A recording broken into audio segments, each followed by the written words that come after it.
All right, so real quick, I want to talk about Thor versus Vegeta in this upcoming death battle. Now, one thing that really frustrates me when it comes to arguing about comic book characters versus characters from anime 9 times out of 10 has one particular story. There's not many alternate storylines when it comes to anime. When it comes to comic book characters or whatever, like Thor, Superman, etc., there's so many writers. So when you start to argue who would win, it's kind of lopsided because the comic book nerds will say, well, there's this comic, that comic, this comic, that. You have to tell them to calm down and ask them this question. Which version are you using? Because think about it. You can mention, oh, well, Thor did this and Thor did that. But you can't use all these variants of Thor in a single death battle. Is Thor just going to absorb the Odin force and then turn back into old King Thor? Like, is he going to, devolve in power and then evolve in power? Is he going to, bring in the alternate versions of Thor? Like, you cannot use all of this. Is he going to just transform into Rune King Thor? I feel like comic book stuff, right?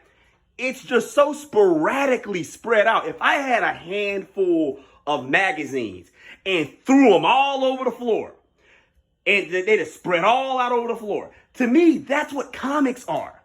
It's like, it's all over the place. There's just so many, and you got to remember, a lot of this stuff that people bring up is from 2000 and older. It's from the year 2001 and before. It's like super old stuff. Like, we're using stuff for Vegeta that's recent. Super Saiyan Ego, right? Which is, I'm not a really big Dragon Ball Super guy, you know what I'm saying? I was more of a DBZ fan. I'm not really too big on Dragon Ball Super. But if you want to use something that's recent for Thor, from regular Thor, okay, so be it. But when you start bringing up comics from 1981 and 86 and this writer Bob Best said this and Stan Lee did that and dude, you have to understand, dude, that shit gives me a headache, bro. It's not about you being salty about this character being superior. It's about you just having too much crap that's all over the place. It's too wacky. You might as well start comparing Dragon Ball Z characters to Nickelodeon characters at this point. It's just it's all over the place. And people try to cram in all this source material into one argument at one time. Like, but he can do this, but he can do that. Okay, now listen. The version that fought Silver Surfer, is this the same version that was fought to a standstill and was nearly knocked out by the Thing? Is this the version that lost to Captain America? What version are we using? Because you have to remember something, right? I remember I did a video a while back about Batman versus Itachi. And everybody's saying that Batman would beat Itachi, right? Now, with prep time, you could argue, yeah, he could. You could debate that Batman could beat anybody with prep time.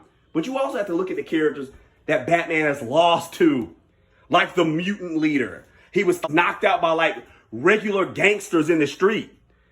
You're telling me that version of Batman that lost to the mutant leader could beat Itachi their first meeting? See, this is where you have to realize that there is an extreme level of biasness with comic fans. They are extremely biased and extremely delusional. Like, they act like these Dragon Ball characters are characters from The Simpsons or something. They're just these weak characters from Family. They might as well be characters from Family Guy or something. It's insane how incredibly biased they are when it comes. And then you only agree with Death Battle when it fits your narrative. Death Battle, yeah. If Death Battle has Thor, because we already know Thor's going to win anyway, because there's that upcoming Thor. Yeah, Thor's going to win because there's a movie coming out. I'm going to go ahead and say it. Y'all can sit here and say, you can type all the stats you want to type in the comment section. You can say, oh, you're salty. You're predictable. This is the same thing that happens every single time that a comic book character fights a DBZ character.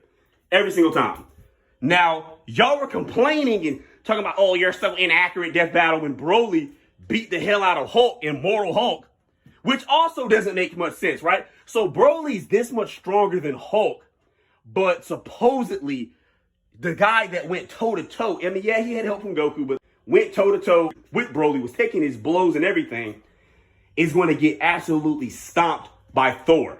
You guys have to think, bro, like, it cannot always go your way, bro. I saw somebody type to me the other day that us DBZ fans or whatever are like a pack of savage animals whenever our character loses.